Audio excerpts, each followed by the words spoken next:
Bom, eu vou me referir mais especificamente a alguns aspectos pedagógicos da questão e vou tomar como referência o que o professor Dante já abordou e vou tentar não ser repetitivo em relação às questões que ele trouxe. Né? A primeira questão que eu queria levantar é que, com a discussão sobre a reforma do ensino médio deu-se muito fortemente no âmbito do governo Temer, pode parecer a alguns mais desavisados que o problema é do governo Temer. Né? Foi ele que instituiu o ensino médio dessa forma e que nada disso tinha ocorrido antes. Então, eu quero, como o Dante, me reportar a questões anteriores. Por exemplo, boa parte do que está na reforma do ensino médio, no que diz respeito aos itinerários formativos, já estava presente no PL, no projeto de lei 3.840, que foi produzido na Câmara Federal, pasme, por sugestão de um deputado do PT, cuja presidência era de um deputado do PT.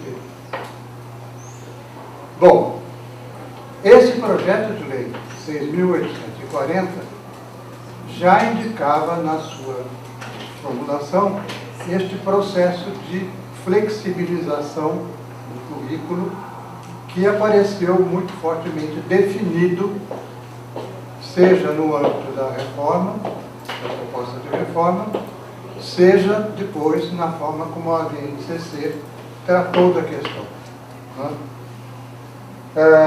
Felizmente, na época, o projeto de lei 6.840 foi barrado pela ação de um movimento em defesa do ensino médio, do qual fizeram parte Carmen, eu, a professora Mônica e outros professores, né, que saíram no ataque do projeto de lei 6.840, porque viam nele vários dos problemas que apareceram mais tarde, mais definidamente explicitados na reforma do ensino médio.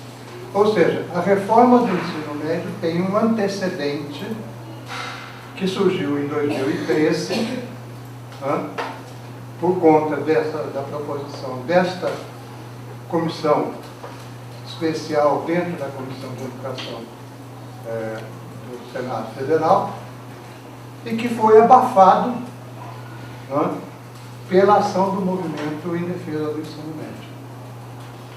Então, o que fez a reforma? Retomou esta questão, já não mais como PL, já não mais como um projeto de lei que seria objeto de discussão na Câmara, no Senado, e envolvendo grande parte da população. Qual foi a forma pela qual se evitou tudo isso? Uma medida provisória. A medida provisória, né, faz parte, como disse o professor Dante, do conjunto da obra do governo Temer, que envolveu depois a PEC 95, que envolveu depois a reforma trabalhista, e só não foi à frente com a reforma da Previdência, porque os deputados e senadores tiveram medo de não ser reeleitos. Não foi por nenhuma outra razão. Então, a reforma do ensino médio está pendente, podendo acontecer, dependendo da conformação da Câmara, né? E dependendo do presidente eleito, poderá retornar até talvez com mais força do que agora, dada a impopularidade do governo Temer e dado o receio dos parlamentares de não serem reeleitos. Então, a reforma é parte dessa obra. Não? E parte dessa obra sem discussão. O interessante, né, a respeito da medida provisória é que ela foi questionada na sua constitucionalidade. E essa discussão correu muito durante o período das ocupações, né, que foi uma forma de reação manifestada contra a reforma do ensino médio que tomou o Brasil todo, né, com perseguições e tudo mais. Interessantemente, havia uma interpelação, se não me engano, não sei se é o Superior Tribunal Eleitoral, algum dessas instâncias, no sentido de decretar a inconstitucionalidade. De fato, ela foi decretada 15 dias depois que ela foi transformada em lei. 15 dias depois que ela foi transformada em lei, sai no projeto de reconversão, no projeto de lei de reconversão, sai a comunicação de que o ministro Fachin é considerado inconstitucional, mas sem nenhuma consequência, ou seja, não tomou medidas para afirmar essa inconstitucionalidade. Quais foram as justificativas para a proposição da reforma do ensino médio? As justificativas apresentadas, não? As que foram publicizadas. A baixa qualidade do ensino médio, ofertado no país, sem se perguntar, não, o porquê dessa baixa qualidade, ou, melhor dizendo, que essa baixa qualidade se deveria basicamente ao currículo. Mas se formos examinar quando que começa essa baixa qualidade de ensino médio, ela toma vários governos. Se quisermos pegar bem longe, lá nos anos 70. Nos anos 70, com a Lei 5692, as escolas de ensino médio foram obrigadas compulsoriamente a incorporar a educação profissional, sem que tivesse nenhuma condição para isso. E em 70, o ensino médio já começava, já podia ser dito no ensino de massas. No entanto, essa reforma dos anos 70 significou um rebaixamento da qualidade do ensino médio por conta dela ter que oferecer, ao mesmo tempo, ensino médio e educação profissional, que não tinha condição. Então, o ensino médio, que já não era das melhores coisas, porque tinha se tornado um ensino de massa, sem condições objetivas para que as escolas pudessem atender uma massa maior de estudantes, foi prejudicada já com a 692 por conta dessa junção espúria entre formação profissional e formação propedêutica na mesma escola, do jeito que foi feito. Embora a reforma tivesse sido bombardeada já 10 anos depois, e depois dos anos 80 voltasse à formação propedêutica para o ensino médio, como estava posto, configurando a forma de organização do ensino médio, como temos o currículo do ensino médio, como temos hoje, núcleo comum e atividade de parte específica, embora desde aquela época, só modificado durante o governo Fernando Henrique, onde o ensino médio também continuava de baixa qualidade. Ou seja, a baixa qualidade do ensino médio é histórica, não é uma questão de agora, não é uma questão do governo imediatamente anterior. E uma das questões centrais da baixa qualidade do ensino médio está na inadequação das condições objetivas para ofertá-lo como ensino de massa. Seja em termos de prédios escolares, seja em termos do conteúdo desses prédios escolares, ou seja, laboratórios de ciências, por exemplo, auditórios, pátios, locais de estudo, bibliotecas, que não fossem simplesmente um amontoado de livros. Então, tem um conjunto de elementos, né, objetivos que, se formos pensar o currículo no seu sentido correto, ou seja, como o conjunto das atividades que ocorrem numa determinada escola, né, de fato não existia. E se propõe uma tentativa de mudança do ensino médio pela oferta de mudança curricular, pura e simplesmente do currículo stricto sensu, no sentido do conteúdo a ser oferecido, ou da forma como se organizar esse conteúdo, sem atentar para as questões centrais, que são questões das condições estruturais das escolas para oferecer ensino médio, e sem condições de oferecer aos professores possibilidades efetivas de um exercício profissional consistente. Essas questões não foram atacadas. Elas foram deixadas de lado como se todo o problema da baixa qualidade do ensino médio se devesse à forma como o tipo de currículo proposto. Não que o currículo não tenha nenhuma importância, evidentemente. Mas se vocês pensarem em um currículo maravilhosamente montado, até montado com muito critério, né, como foi o caso do governo Lula, no caso da proposta do ensino médio integrado, se não se trabalham sobre as condições objetivas para botar esse currículo em prática. Então, repete-se o erro, né, pensando o currículo, a forma da organização do currículo como sendo a resposta,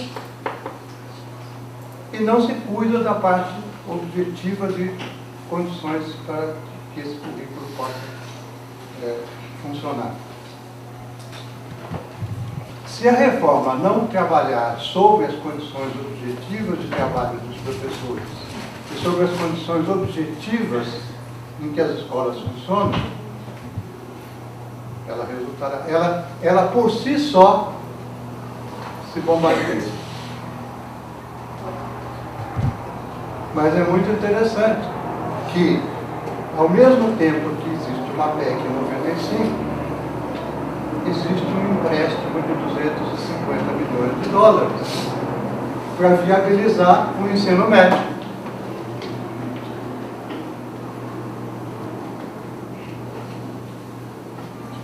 O que significam 250 milhões de dólares com as condições objetivas das escolas que temos?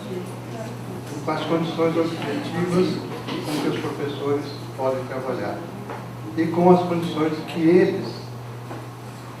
eles possam gozar para trabalhar sobre isso. Bom, então esse é um ponto. O outro ponto são as diferentes razões pelas quais os jovens abandonam a escola, porque isso foi o currículo vai responder aos interesses dos jovens, e por isso ele vai ser mais aceito pelos jovens, porque consulta os seus interesses. Qual é a ideia aqui? Os jovens não vão à escola, porque a escola é desinteressante pelo seu currículo, ou abandonam a escola porque a escola é desinteressante pelo seu currículo. Existem pesquisas, uma delas acolhida pela Unesco, que dizem que boa parte dos afastamentos dos jovens das escolas tem a ver com a necessidade de trabalhar para satisfazer necessidades pessoais ou familiares. Que também abandonam a escola por conta da violência familiar. Que também abandonam a escola por gravidez na adolescência. Que também abandonam a escola por ausência de diálogo entre docentes e dos docentes com os discentes. E por causa da violência na escola.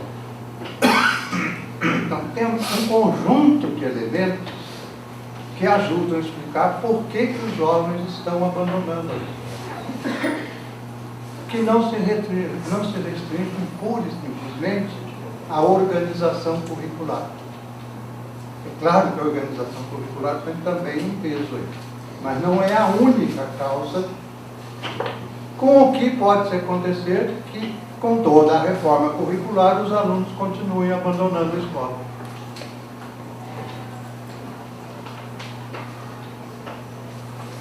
Isso é uma falta de visão de conjunto. Não, e é uma falta de visão de conjunto que não é desinformada. Duvido que os propositores da reforma não saibam disso.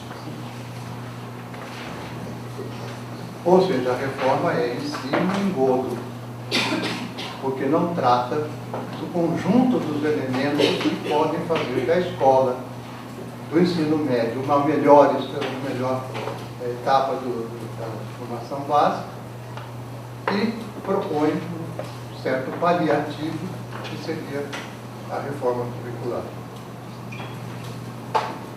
Bom, eu vou pular algumas coisas que o professor Dante já tratou, a flexibilização, mas vou pegar algumas coisas aqui.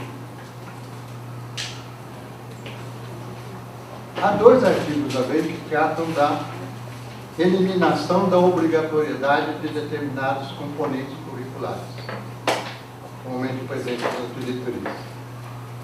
Educação física, arte, sociologia, filosofia.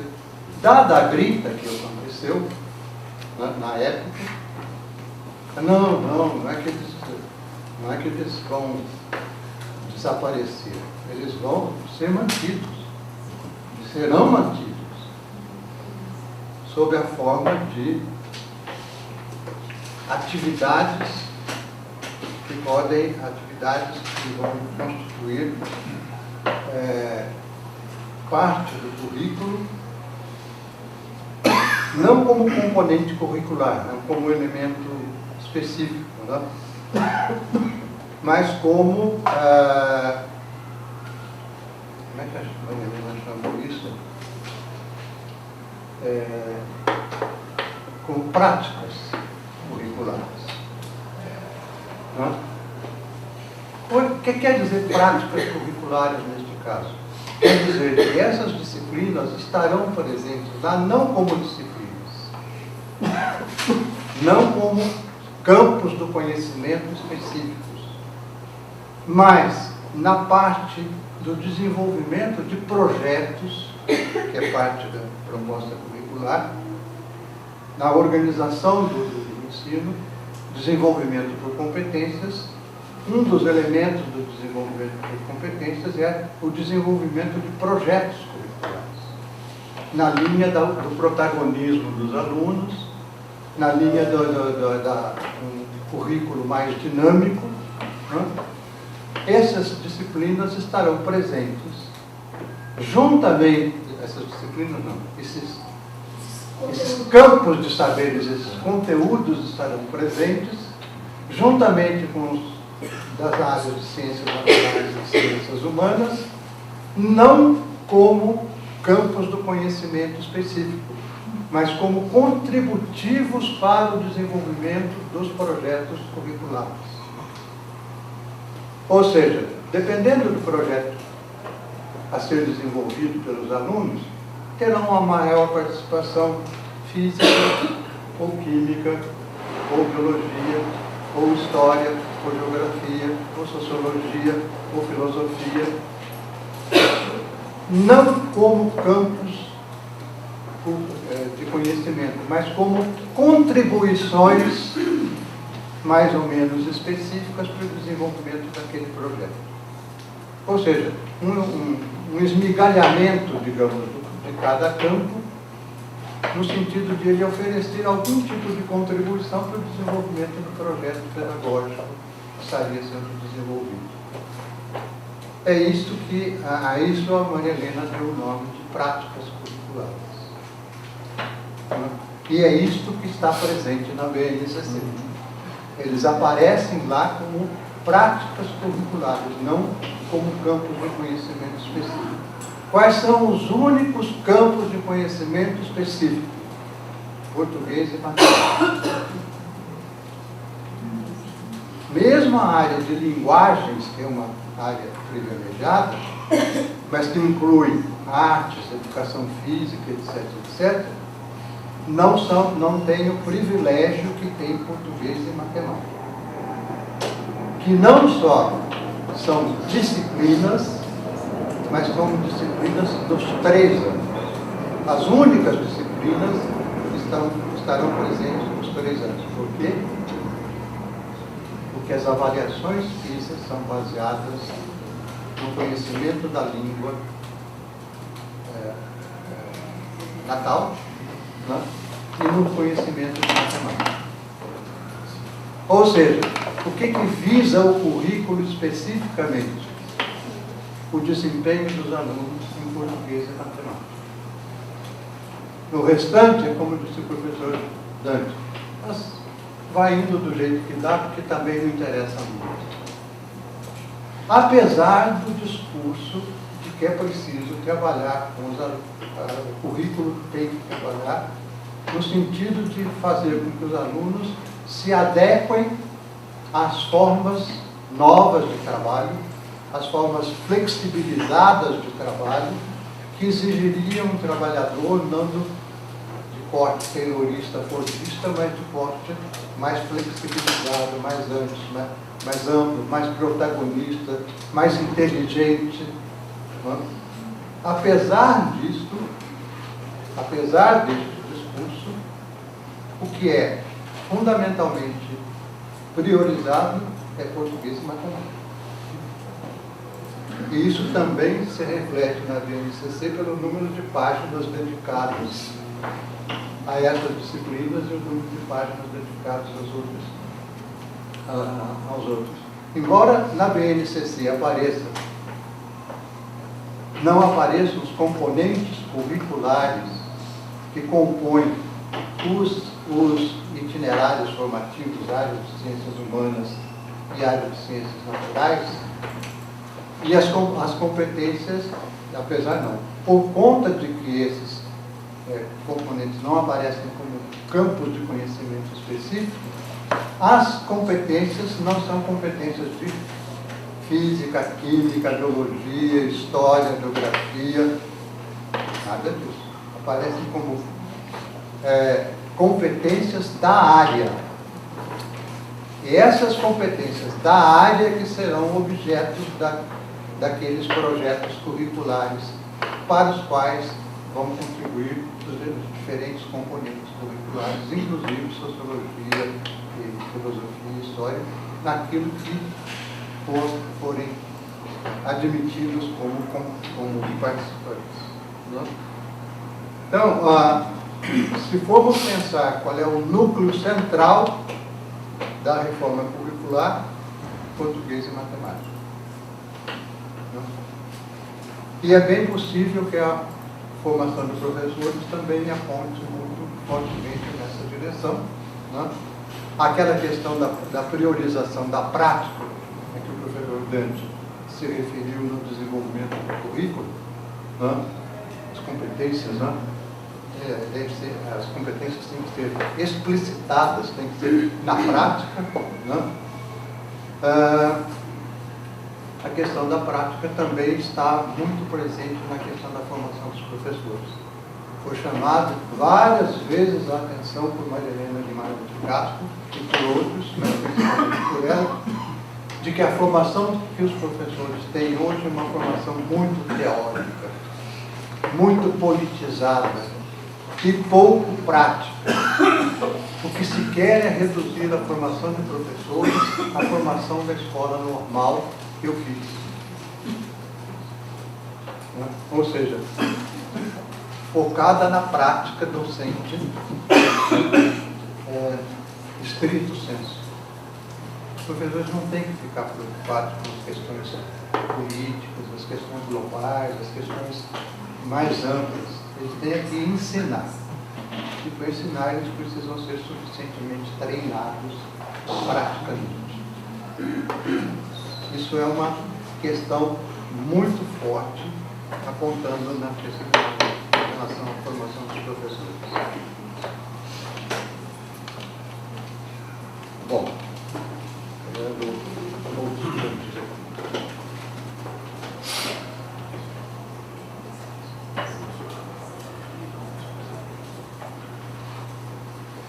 também acho que a Lei 13.415, por conta do que eu contei antes, pode ser interpretada como uma afirmação da busca de hegemonia no campo educacional pelos setores da burguesia da sociedade capitalista brasileira, em contraposição aos de caráter questionador dessa hegemonia. Por que eu estou dizendo isso? Porque os mesmos sujeitos que estão propondo a BNCC e a reforma do ensino médio foram aqueles que estiveram presentes na reforma do governo Fernando Henrique Cardoso, onde pela primeira vez surgiu a proposta de formação por competência. São os mesmos sujeitos que podem ser nomeados, Maria Helena Guimarães de Castro, Guilmar Nando Melo, Maria Inês Fini e outros que estavam lá, estão aqui retomando a mesma proposta que estava lá, adequada, né, reformatada, na sua dimensão mais específica agora, mas com a mesma fundamentação teórica. E essa fundamentação teórica é a de competência. E eu acho que a formação por competência tem 3 contribuições danosas a oferecer. Em primeiro lugar, ela se orienta pela submissão do domínio efetivo de conhecimentos que implicam aprofundamento teórico do campo de saber, ao pragmatismo da aplicação fragmentária de conhecimentos em função da busca, como disse o professor Dante, de soluções para problemas do cotidiano. Os alunos devem se debruçar sobre problemas do cotidiano e desenvolver competências para trabalhar com estes problemas do cotidiano, lançando mão para isso de contribuições possíveis de diferentes campos do conhecimento, naquela linha do esmigalhamento que eu estava colocando antes. De outro lado, ela se volta para a formação de trabalhadores adaptados aos valores, porque as competências a serem desenvolvidas não são só as cognitivas, são também as socioemocionais, com o que se casam 2 proposições ótimas do ponto de vista do empresariado. Competências cognitivas, a ideia do desenvolvimento de competências, de capacidade de pensar, de trabalhar sobre questões concretas, objetivas, são alguns elementos das soluções, e de outro lado, trabalhadores dóceis, colaboradores, contributivos, e não esses caras que ficam questionando tudo. Agora, a colaboração se cinge à dimensão especificamente funcional. Quer-se o trabalhador crítico, do ponto de vista da crítica funcional. Olha, seu gerente, tal coisa não está funcionando bem. Quem sabe se eu podia fazer tal coisa para melhorar a produtividade. Essa é a crítica. Nenhum trabalhador será convidado a participar criticamente dos seus salários, nem da forma do uso do seu tempo. Num debate a esse respeito, aqui em São Paulo, estava presente uma dessas figuras que eu nomeei, e uma dessas figuras disse que, do ponto de vista das competências socioemocionais, aquela mais prezava era da resiliência. Está de moda, está de moda. A resiliência significa o quê? A capacidade de você dar a volta por cima nos problemas que te afetam a partir do seu próprio esforço. Não precisa considerar o que produziu os problemas que você enfrenta. O que é preciso considerar é o seu esforço para superar aquilo que aqui as condições te reduziram. É mais ou menos como o seguinte: em vez de pensar na minha casa, minha vida, vamos estimular os mutirões das pessoas para, sem nenhum auxílio, fazerem a sua causa. Isso se chama resiliência.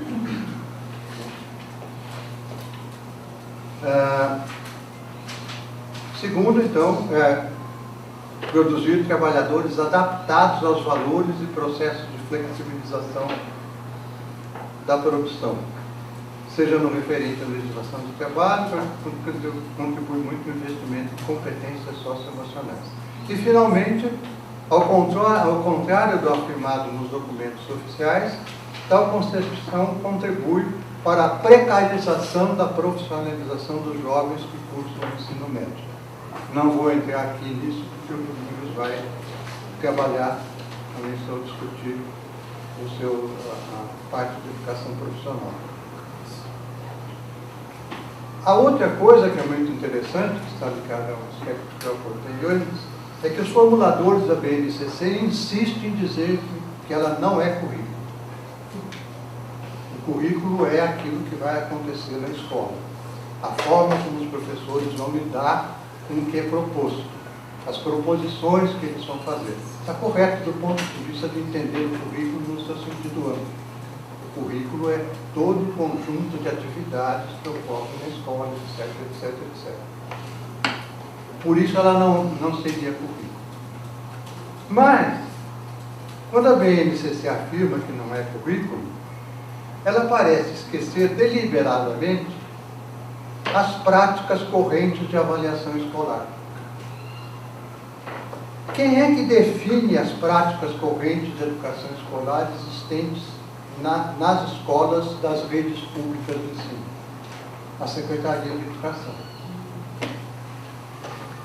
O CONSED é um dos coautores da reforma do ensino médio e da BNCC. Imagine o que os secretários de educação vão insistir que se defenda do ponto de vista da avaliação.